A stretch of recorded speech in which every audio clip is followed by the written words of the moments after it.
all for being here tonight. It's Thank so you. nice to see your faces, so many friendly, familiar faces too. And I hope to see you as a SOLA awardee very soon. We just have a couple people joining. This is so nice of you guys to put this together. It's really. Oh, thank you. Well, I'm sure it will be beneficial because who else to tell you about winning or how to apply for a SOLA award than a winner of a SOLA award. And we have 4, maybe 5 people today to support you with that. I'm really excited to share our artist here shortly. Just waiting for everyone to get into the room. All right, and we're 5 after, so I'm getting started. I am Nicole Dement, the Executive Director of SOLA, and SOLA stands for Support of Old Lady Artists. And it was started in 2017 by Jenny Ruffner, who's also on the call. Hi, Jenny. Hi. Hello. And Hey. I'm so thankful to be in a leadership team with her and with Marge Levy, who's also on the call. Hi, Marge. Hey, Marge. And I'm also here with 5 other SOLA awardees that I will introduce shortly.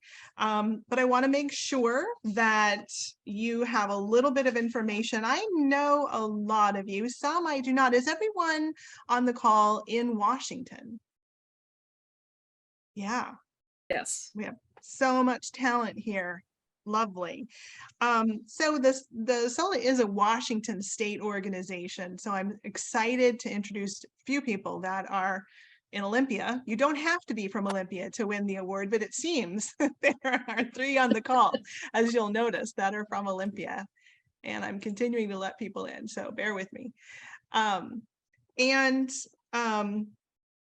SOLA Community Calls are monthly public events that we are going to be doing. We've done some in the past, but they are now public, and we'll be doing events like this. How can we support women visual artists that are 60 years and older all across Washington? And of course, we can give you hints and tips about how to get a SOLA award, what people did, what worked for them. And also, there's professional development lectures that we'll be doing. We'll be doing networking events. So we already have posted one of the future community calls that's in March, and that is DIY video for artists. And that's for the person that's just starting out. You really don't know a lot about video, and this is just really easy, simple tips to help you understand things you might not think about when you're working in video. So if you're even intermediate in video, this might not be the right thing, but you're welcome to join. It's free, but that's the next one that we're doing. So it's already up on Eventbrite if you haven't seen it already.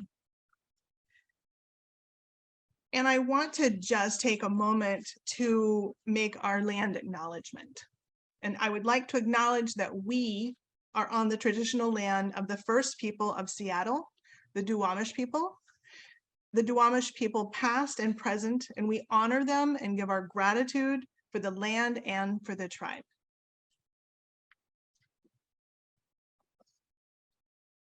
So through this, thank you all for being muted.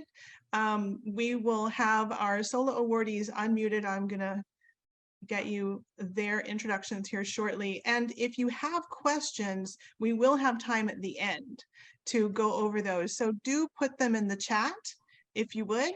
And if there's time, we can possibly either go through the chat and ask the questions, or if there's further questions that you have, we can have you unmute and ask the questions directly. We'll make it work. All right. So the SOLA award is not open yet, but the guidelines have been put out. And so those are available on Artist Trust site, and I'm going to put links in the chat for all of that. So, but this is to help you understand, well, first of all, the SOLA awardees and what they've done, but also who the award is for. And the award is for women, visual artists, that are 60 years and older and have generated work for 25 years or more. And so some people wonder, what's the difference between SOLA and Artist Trust? Well, Artist Trust is our nonprofit partner, and they manage the award for us and disperse the monies. They do a peer-reviewed panel, and that is how it's chosen. And you'll also notice when you're applying that it's coupled with the Twining Humber Lifetime Achievement Award. And a lot of people wonder, well, what is the difference? When Jenny ideated the SOLA Award and recognized that the need that was there, it wasn't just about the cash, although we know there's always the cash, but it was also about recognition. She looked around at these amazing, talented women artists that were her peers and said they should be more recognized. So part of the award is that the women are not yet recognized as they should be. Whereas the Lifetime Achievement Award, the Twining Humber Lifetime Achievement Award, there is no question that that woman is recognized, and this is the Lifetime Achievement Award. So I hope that helps to differentiate the two. And I know a lot of women that apply. I would encourage you, apply for the Lifetime Achievement Award. It's the same panel. And then, you know, it doesn't hurt to get a SOLA award. So we provide the cash. We also provide a spotlight video for our SOLA awardees. They're all listed on our website to see their portfolios and their work and their bios. And we provide other kinds of support for them. I'm probably missing something in this moment, but we're constantly growing that. And I appreciate that you're all here because we are expanding to support women beyond the SOLA award, such as this. So I hope it's helpful for you. I have talked enough, so let's go into introductions for our fantastic SOLA awardees that have so generously spending their time with us today. Joan Stuart Ross is a SOLA awardee from just last year in 2022. Joan, do you want to tell us a little bit about yourself? Sure. I will start out with telling a little bit about my medium, which has been varied and associative, I guess you could say, over the years. I like to try a lot of different mediums to combine ideas. But right now I'm working with a drawing medium, oil stick and oil pastel, collage, and acrylic in my big work. And then in smaller work, I'm working with encaustic on wood panels. My career has been quite long. I started when I came here to Seattle in 1968. I started teaching at a local college and showing my work. So you can do the math on that. It has mounted up so fast. And my location is, I'm in Ballard in North Seattle. I work here and live here. Wonderful. Thank you, Joan. And we'll come back and they've got more tips to share. We're just going to do a quick little walkthrough of who we're talking with today. Maybe I should add one more thing, which is I started working a large portion of the year in my studio down on the Long Beach Peninsula, which is the tiny village of Nakata. So I'm there several months a year too, but mostly based in Seattle. Thank you. And we have Gail Tremblay is also a SOLA awardee from 2022. And I'm just going to check in real quick. They're having some challenges on that end from Olympia. There was some sound and other things. So if they don't say anything, then we'll just move on. All right, they're still working on getting set up, but we welcome them on the call either way. Mary Van Cline is a SOLA awardee from 2021. Welcome, Mary. Will you tell us a little bit about yourself? Well, let's see. My work is I work in sculpture, photography, and glass. all as much as possible at the same time, and most always in the same piece. And I am, I don't know, I'm located in Olympia area on Taunton Inlet. I'm currently looking right at Steamboat Island. It's a little misty out there. Here too. Seattle, And then 10 years ago. how long have Well, you been I'm making getting there. art? How long have I been Okay. working? Yeah, I I'm was trying to working. help you out. Yeah.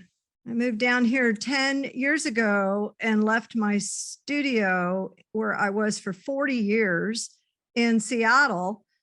Just across the bridge from Jenny was my last studio, the Ballard Bridge, but I have been working, I've lived in Seattle since '86, working in everything I just mentioned. But even before that, I moved here from the East Coast and started working in glass in Boston in '78. I don't know, what's the math? 40 years, 45 years? Something like that. Yeah. Thank you, Mary. And we're just keeping it real in Oli. MalPina Chan is an awardee from, correct me if I'm wrong, but I believe it's 2019. Is that correct? I think so. I can't, Yeah. I have time warp going on. So, it's kind of like everything everywhere. The I movies. think Yep. that is. That's going on in my head. Anyway, yeah, that sounds about right, Nicole. Thank you. Tell us a So- little bit about yourself. Well, I live in Olympia. I've been here for, oh my gosh, I want to say almost 50 years. I worked for 25 years at the Evergreen State College, which is where I met Nicole when she was a student. And when I retired, it was great to be able to do my studio practice full time. And I work, I want to say mixed media, but I work with all types of paper. I make collages. I'm a book artist. I make artist books, bronze sculpture, found object, 3D sculpture work, fused glass. I need to talk to Mary Van Cline. I know I got so sick. I had to cancel our I coffee. know. Dreaded cold for weeks and weeks. Anyway, so we need to talk. And then printmaking, painting, and book arts is something that I just really love. And it just is open to so many different types of materials and structures and different approaches to 3D art, that it really is kind of like a performance piece when your viewer interacts with your work. And so once I discovered it, I just fell in love with it. And so I'm a founding member of Puget Sound Book Artists, which usually meets in Tacoma when we meet in person. And we have members from across the country and some international members. So it's a really wonderful organization, and I'm still serving on the board. And later, if you want me to, I could talk a little bit about my studio practice and how I integrate all my different interests. And just sometimes I think I have attention deficit because I jump from one thing to another, but I'm a Gemini, so I give myself permission to do that. I give you permission to do whatever you need, although we are going to move on right now. So Yeah. thank you for being You're here. welcome. And last but not least is Norie Sato. And Norie is a SOLA awardee from 2018. Yes, and I have been the lucky recipient of the Twining Humber in 2013. So I'll talk a little bit about that. And that was really an amazing thing before the two awards were really linked in a way. So I've been lucky in that way, but also I have been on the panel for these awards. And so have kind of a perspective from both sides of the coin. So just wanted to throw that in there. And I think some other people I know have been on the panel too. I can see at least one person who's been on the panel, whom I served with. And then I work primarily in public art, in the public art field, in a lot of different material. And I kind of work in a very site-specific way. But, you know, it's interesting. I started out in printmaking, and I've done video, printmaking, and all kinds of other different drawing works on paper, as well as public art. So a lot of different ways of kind of approaching my media and also the art world as a whole. So Thank you. Thank you for bringing both the Twining Humber Award and the SOLA Award information to this meeting today. So we appreciate and we love to hear anything about those panels that you've been on. So please. All right. We are going to go in the same order. And, you know, if you could just, I hope that you will be able to share with us, what was the process like when you were filling out your application and there's 20 images? So do you pick one per year, or did you know, how do you pick of those 20 images? How did you get all of that in a way that made you a SOLA awardee? And beyond the images, feel free to elaborate as you see fit. About 5 minutes per person would be great. Joan, can I start with you? I'll start out. I know that we all remember the time when slides were the deal, and we had to stay up till 2 doing those little sticky tags in the typewriter. And then around 2000, computers came into most people's studios, little funny computers, and we learned about digital imagery. But in the webinars and in the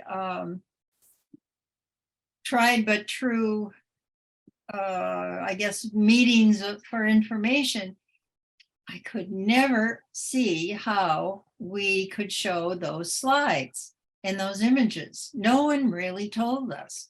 Well, it seemed as though at the time, crop the image right into the edges, make it nice and firm, and show your work. Well, what I found out is that that is not where it's at. Where it's at is including your life in the images. So even though you might hear about, yeah, just show maybe a site, maybe a studio shot, or maybe the environment where your image is, show a few of those. Show yourself with your work as time goes by. For instance, I was told by a colleague that at the last minute, she included some slides when she was applying for the SOLA Award, which she received, of her with her work as a student. And she just thought, oh, I don't know, I just don't have much time. I'm going to put those in. And I thought that's brilliant. So I included a slide of when I was 26 and came to town and worked and painted, a slide of when I was 40 and was having a show at Foster White of my big drawings, a slide of when I was 63 in a show I had at the museum, and a slide when I was 78 at the Riversea Gallery in Astoria. I put myself in there, and I put the environment in a couple others and the site of my work in a couple others. Then I also included the images cropped and looking really swell. So I would suggest that you think about your career and how you've been a person along with your creations. That's a big discovery that I made just a year and a half ago, or whenever, you know, we applied. It was like light dawns on Marblehead. So really do think of yourself as an important part of your application. The second thing that I found, kind of on my own, but with input over the years, is to write about the secret things you do and give, the kind of volunteer work, the community service, that you have that nobody knows about. And put that in, not extensively, short and sweet, but add the secret life of the artist, which is usually and always, I think, not always, not usually, but always a giver. And write about the gifts that you have given to your community, but be brief. And I think that really helps too. People get to know you more through your hidden self, maybe, than your public self. Those are my 2 suggestions. Those were great. Thank you so much. Thank you for sharing that. So we're just going to check in real quick one more time in the hopes that maybe everything worked out for Gail Tremblay. And Gail is a 2022 SOLA Awardee that we'd love to have her participate if she's able. I know that she's not able to, but I guarantee she at least wants to have acknowledgement of the Indigenous resilience, and that is being able to create the art and to create the presence. And that's a lot of her stories, is the decolonization and the love and empowerment of Indigenous women and men and for future generations. So I definitely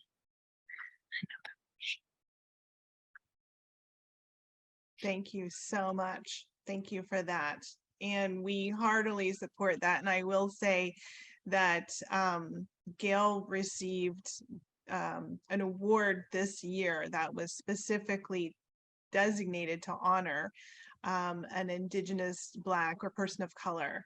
And we welcome all applications that, if you feel that you identify as such, we really want to support all women and want to make sure that it is equitable. So thank you so much for making that comment for Gail.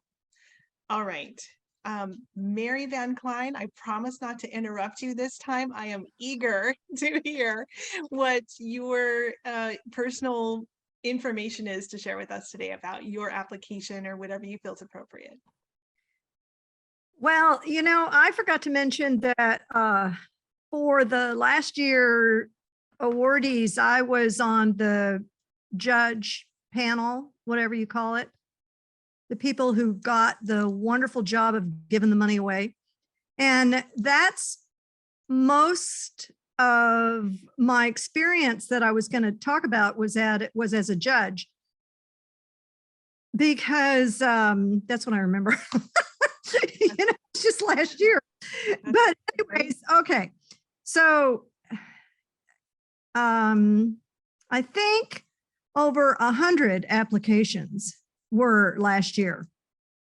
And as much as they tell you, oh, you should spread it out, you know, sometimes you don't get to. And so I did it during our heat wave. Tucked up last summer, and I looked at 100 applications, and I can tell you, I liked doing it that way. I wouldn't recommend it to very many people, but what it did do is give me a opportunity to see the strength of applications. Number one is always photography. By the way, I don't think I can say anything to add to what Joan said, but that is the best information I think I've heard from anybody, because nobody ever thinks to do that. So yes, 100%. Photography for almost any application is really where the strength of your application comes from. Now, we all use cell phones now to photograph our work. I mean, who doesn't, right? But you got to be careful, because it's very informal. You know, everyone's a photographer, or everybody thinks they're a photographer. And it's really you know, you give your work honor your work by, you know, if you don't put yourself in the picture with the work, like Joan was suggesting, which I think is a great idea, put it on a neutral background, make sure it's in focus, all of the above. That's where your points are going to be looked at first. If your work doesn't look good, you're never going to get to number 2, which, if you know what an elevator speech is, number 2 should be like good journalism. Your bio and your artist statement in, no longer than 2 or 3 paragraphs, like the who, what, when, where, and why. Because, honestly, you don't have time to get through these pages of this and that and everything else. Just be yourself and put your strengths and highlights in your, what you're most proud of in your accomplishments with your, along with your bio and your artist statement. Number 3, your resume is asked. So no more than a page, please. Nobody's going to look at it. You're going to get they're going to go on to the next application. And put your most important, like I said, accomplishments and achievements at the top of your resume so that people can see it. And, the juries just have pity on them. They're trying their best. Now, I can tell you this. Working with Artist Trust and being a juror was wonderful. They continually impressed that this is, even though Artist Trust is in Seattle, this is a statewide organization. They want to support women artists statewide. It's not just about applications in Seattle. So as you notice, a lot of the people were from Olympia.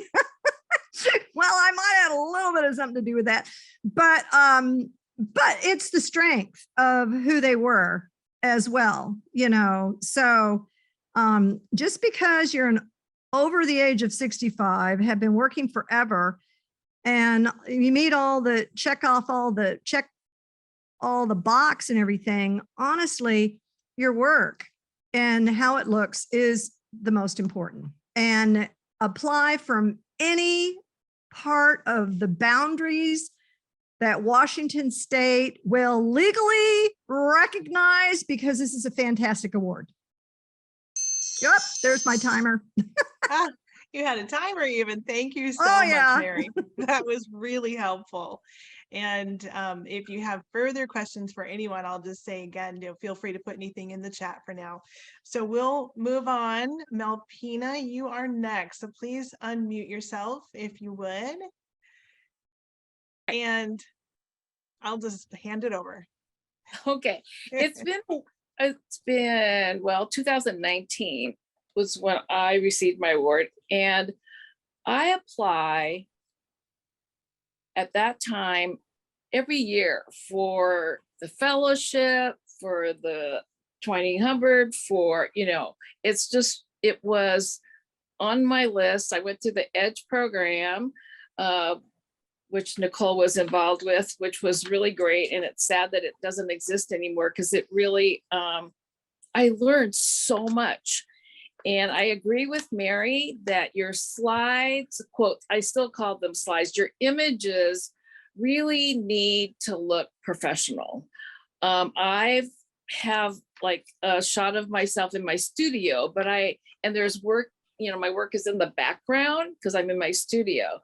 But I think when I applied for this award, I just had my individual best, what I thought was my best work at the time. And I didn't go like way, way back because the work wasn't really that strong.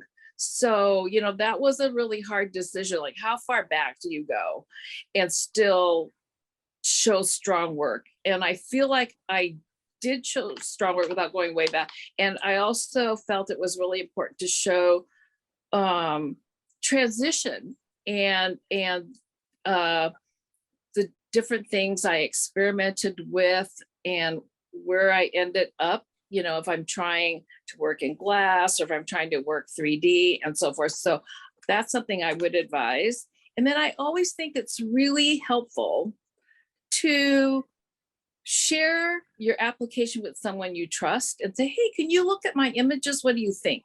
Can you read my bio and my artist statement and look at my resume and give me feedback? I think that's really helpful because we've looked at it and we've written on it, we've edited it. And I think that another pair of eyes really helps a lot. So I've done that and I recommend that.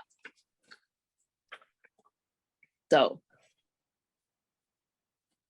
do you want me to go on, or is it? No, okay. that's great. I mean, if you Okay. have anything else, of course. Thank you. I was trying to answer a question in the chat. Oh, okay. I'm a horrible multitasker, obviously, excuse me. Thank you, MalPina, so much. That's so You're welcome. helpful. And last but not least, Norie, will you please tell us all that you know about all the things that you've done? Minutes. You know, it's so Okay. funny because I was just thinking when Joan was talking, I would never put myself in any of the work. I wouldn't waste an image of myself, you know. So I have a little bit of disagreement, but it's just a different philosophical thing. I don't think that there is a right or wrong, but I agree with everyone that professional photos are really important.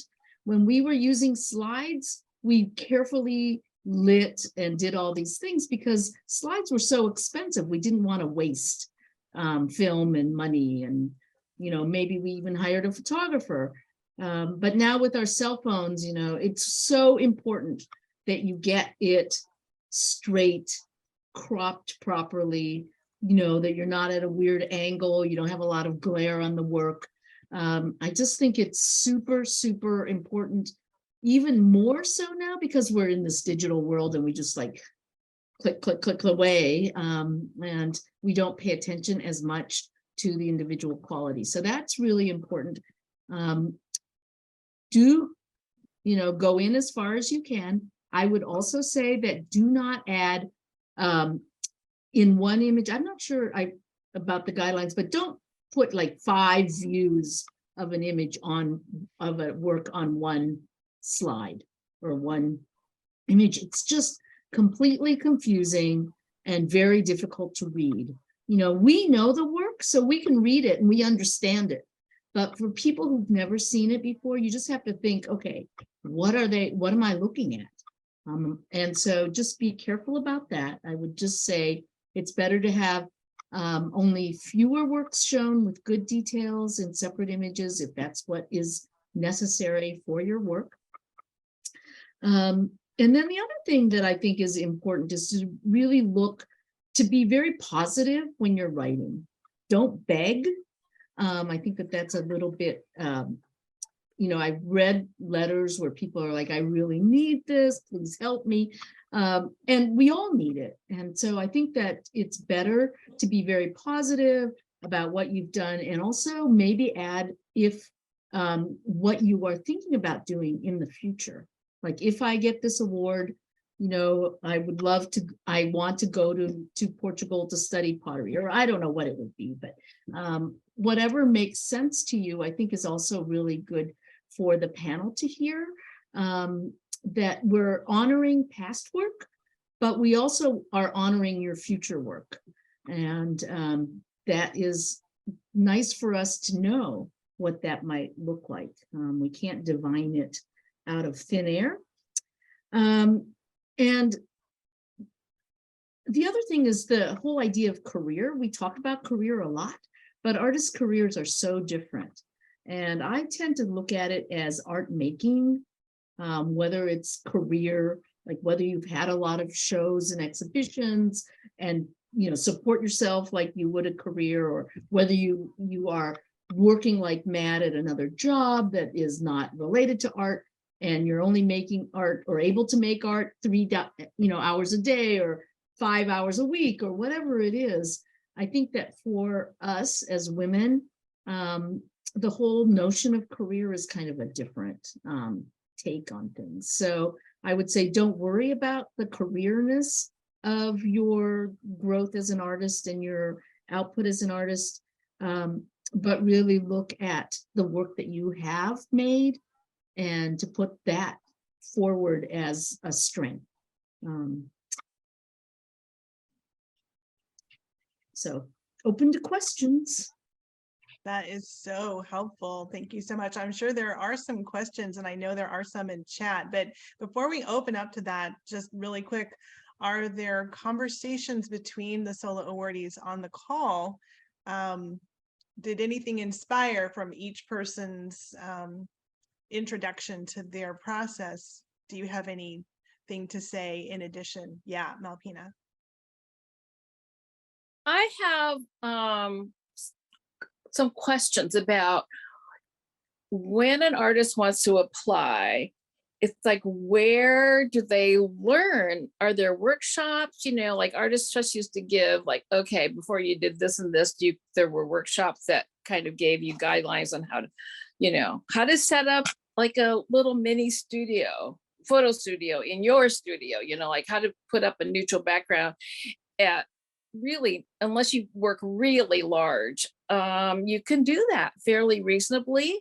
And still have, you know, even though you're shooting with your phone, you can still have a very professional looking image and portfolio. So where do people go if they need that kind of support as far as learning how to? Anyway, I just feel like there was a time when we all learned how to do those things. Yeah, and I did, thank you for that question. I did put in the chat Oh, 3 links. They are, first of all, to solaseattle.org. That's our website. And you can get to the links that are in addition that I posted from solaseattle.org. But SOLA, I'll go to the chat so I can tell you what I'm looking at here. The one, and I can't seem to see my own link. Here we go. artisttrust.org/grants/SOLA-awards. That is specifically the grant page for the SOLA Award. But really quickly, I can tell you that there were some other questions about who is this for? So women who are 60 years of age and older who have created art for at least 25 years. And I really appreciate, and others do, as you can see in the comments, Norie, about talking about career, because there are so many things for women in particular that take you away from that full-time career as an artist, whether it be in arts administrator or parenting, all of the different things that pull you away. But the accomplishments that you make along the way are the highlights. And as Norie said, if it's just 5 hours a week, you're working on something and moving forward and creating those opportunities and making the best of those opportunities. And that is what is going to help you in getting the SOLA Award. Norie, Mary, you were both on the panels. Do you have any input on that further? Don't beg. Okay. Don't waste words begging. Yeah. I think it doesn't sound good. And I do think that the work is really what Mary said, Joan, everyone has been saying, is that the images are the most important. Right. And so really spend a lot of time looking at those, getting a nice trajectory of where things started and where things are moving, maybe a couple different 2 or 3, 4, I don't know, however many bodies of work is really good to show that kind of trajectories, some early, some more recent. But if the quality of the images is not good, your work just does not show well. And you might as well just, like You're spend not a gonna lot get- of time on it and not get anywhere. So Yeah, you're not going to get past the first couple of minutes. It's like when you pick up a magazine, what encourages you to pick it up? It's the photograph. So, it's cover or some kind of image or something, right? So if you can't get the attention of somebody through strong, and even if you've only given, spent an hour a week on your artwork, it doesn't matter if your work is strong and it comes across very readable and presentable, and what artwork should look like. I mean, go look at some museum books, on specific artists. You don't have to have a complicated setup to photograph your work. You just got to pay attention to what you're doing. But the thing about begging, there were some begging. But it kind of puts you off a little bit because, then you go, well, who's in worse shape, right? This one or that one or this one or that one. I don't know, But one of the most interesting people, I don't know how many, there was 4 jurors across all parts of Washington state, all the way over to Eastern Washington. And so it had to go through all 4 of those to make it to the shortlist. The most interesting one did make it to the shortlist, but didn't make it to the final was this woman who was like 90 something. And, she had taken 35 years off to take care of her family and her husband, who was ill towards the very end and then eventually did pass away. The woman was finishing her life career of artwork on a printer in her bedroom on a laptop. And I got to tell you, we were all intrigued because she was coming across with these really spectacular sort of Man Ray, looking images, if silhouette sort of things. Ultimately, it didn't come all the way through, but we just wanted to give her an award because of her determination in taking a complete circle all the way back out to the age of 90, diving back into her art after an entire lifetime of all this other stuff. So her images were strong. That's what got our attention. So since she didn't make it, maybe without sharing any names or specifics, what for the winners, what were some of the things that helped take them to the top? And Norie, you can also chime in if you like, if you recall anything. Yeah.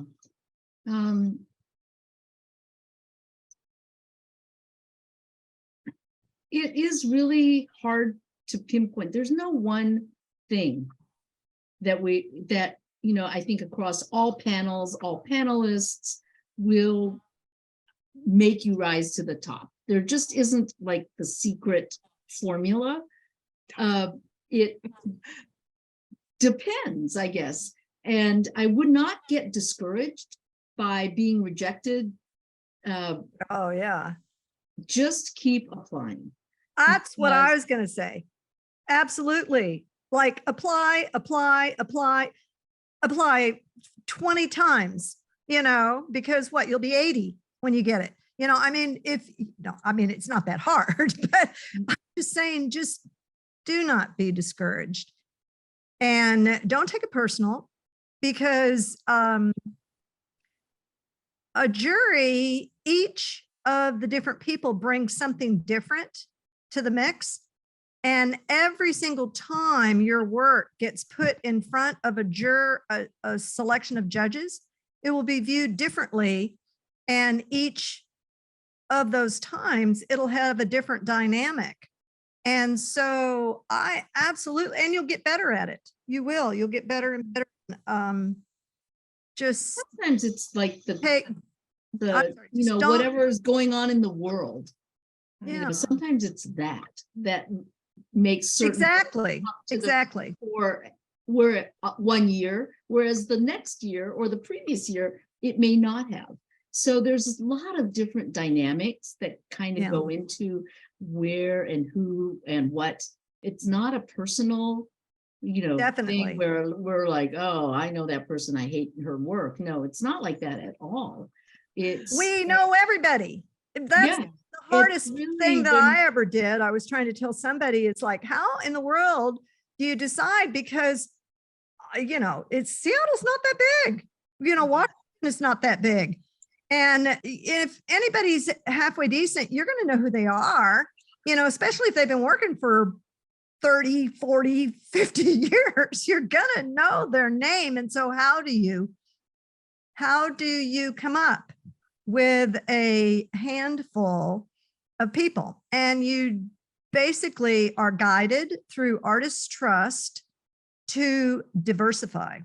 They are all about diversification at this point. through geography and all the other buttons. So it's definitely not personal. Thank you so much. And we do have a question in the chat. And I also thank you, Roseanne. Roseanne Olson is a photographer, a fantastic photographer. Says to the group, I could create a mini workshop on how to light and photograph your artwork.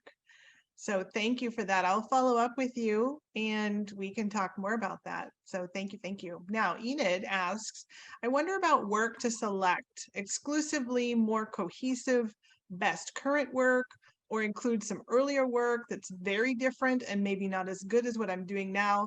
The plus side is that it's the evolution of my practice. So how do you decide you're talking about at least 25 years, and I'd love to get a range of answers about that. How did each of you decide for yourself? I'll start out. I have applied for various grants and other art stuff for 50 years. And each time it is different as to what you're going to submit, I think. So as a general rule, though, I think after all this time and listening to webinars and well-intentioned people trying to give us advice, I think the best thing is to show some of your early work, but to concentrate on your current work, your work from the past decade or so.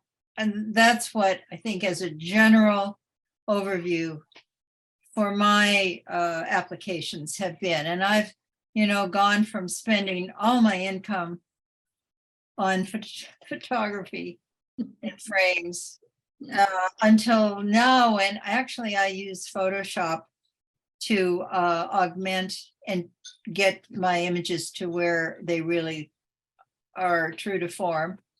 Kind of a simple Photoshop thing, but I do get crisp, good images with my phone and Photoshop.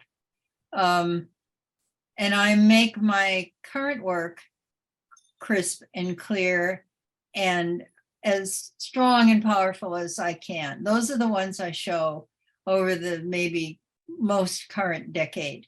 But I would not forget to include some of your past work to show where you're coming from, because our history is, what is it? The prelude is the prologue, or the prologue is the future, or whatever that phrase is. We're part of history, we're part of our present, and yeah, we're forging on. So try a little bit of both, but concentrate on your strong new work. Thank you, MalPina. Yes, you've got your hand So up. when I served on several juries and we discussed amongst us, presentation, how we would suggest people show their slides, where to begin, what's the middle, and what's the end. And so like what Joan said, kind of like dividing up I'm interpreting what you said, but it's like dividing up your career into like 3 or 4 chapters. And I remember lots of discussion about showing your strongest, most recent work on your last image, because that image is going to be on the wall while they're discussing your application. Yeah, I see. And that's really true, because I've been on juries where that last image is on the wall. We're looking at the resume, we're looking at the artist statement, we're looking at this and that, and it stays on the wall. So that's just a little gem that I thought, okay, well, that is just really smart to share with people, and I have shared it. So there you go. First So image and last image, I guess. Exactly. Yes. Exactly. Features, for the jury, because we are, as jurors, looking at 100 applications. Something has to grab us and distinguish your work from the other 99. And so there is that. I think you need to think about that, but it's not always about that. And for those of us who do work that's often very subtle, It's also really difficult to present the work. It's so difficult to see sometimes what the images look like. And so that's another thing to consider, how best to kind of photograph the work so it still has power, even though it might be visually quite subtle. So that it's harder for, I think, artists who make very subtle work to show that. But And that- environmental work too. yeah, Sorry, Joan. Thank you. And that, I think, answers Enid's follow-up question. I'm sorry if I'm pronouncing your name wrong, but should most recent work be first, and it start with your strongest work and end with your strongest work? We have another just question say- from, Well, I just have one thing to add to all these incredible insights. You know, however long you've been working, it doesn't matter whether the work is 40 years ago. You know, I don't think you should, you know, yes, think about, you know, early, middle, and all that kind of stuff of your career. But to be honest with you, if the work isn't strong, it doesn't matter if it's earlier, middle, or current, you know. And the interesting thing is we all tend, and I know you do this because I do it too, tend to think about our earlier work as not being as powerful, but let me tell you, sometimes it's more sought after and stronger than stuff like you were doing right now. You know, I mean, that's the case in some of the masters, dead masters, you know, they, you know, think about, you know, their early work, you know, but, and you will know. It's, you know what it is? It's the images that when somebody wants to see what you do, that you show. And it doesn't matter what year great. you do it in, because you know what those, you're the most connected to those images, and they are for you the most powerful. So that is how I did remember, I tried to focus my application that way. And yeah, it does out to cover your entire career just accidentally, you know, but hopefully that's how, anyway. That's great. And then Kathy followed up with a quick question about, do you include details of your work? So did you guys include details? Yes or no? No? Yes. What do you mean details? So if you have a little right-hand corner that is really cool of one of your pieces, would you zoom in and include a detail of that work rather than the whole image? Or if you have a sculpture. Photographic details, Yes, yes, ma'am. not written details. Details of the photograph. We're talking a lot about the Right. photographs, and Yeah, Kathy, right. you're welcome to I correct me would if I'm include getting it this if wrong. it's appropriate, I guess I would say. Not all Say again. works require detail, Right. some works do. And so I think if you think it's necessary to really show the work at its best, I would say yes, include details. And then you have to make that decision that you're using up one slide spot, one image Right. spot for that detail. And is that detail that important when you look at, is it 20, Nicole? I can't remember what the number of images are. Is 20. it? Yes. So Yeah. that means that work of art is taking up 2 slots, the whole work and then the detail. That gives you 18 more. I mean, that was my thinking. And so I think the rules are that you cannot have the artwork and the detail in the same file. Is that correct? I'm that going to correct? reference the guidelines. Go to Oh, the okay. guidelines on Artist Trust, because I Okay. don't want to give you the wrong information. And Okay. that they are on the links that I provided, and we're at 6:29. So thank you, MalPina, and everyone for all of your information today. I hope that we have inspired you to do this, because we want you to get this. I want to give you all $5,000 each and make videos of you and. So we are your supporters and advocates. Please do apply. Thank you for being here. We didn't talk much about video, but there is the new option for Artist Trust. You can, submit your 150-word biography, or you can submit a 1.5-minute video or audio. So if that's something that you're at all interested in, and anyone can come, but I don't want you to waste your time. But we are doing the March 7th DIY video for artists, and it's specifically targeted to applying for the SOLA Award. And also at the guidelines and at the links to Artist Trust, they've got other suggestions and guidelines, both for video and your bios. And I encourage you to go to their events page. They've got workshops.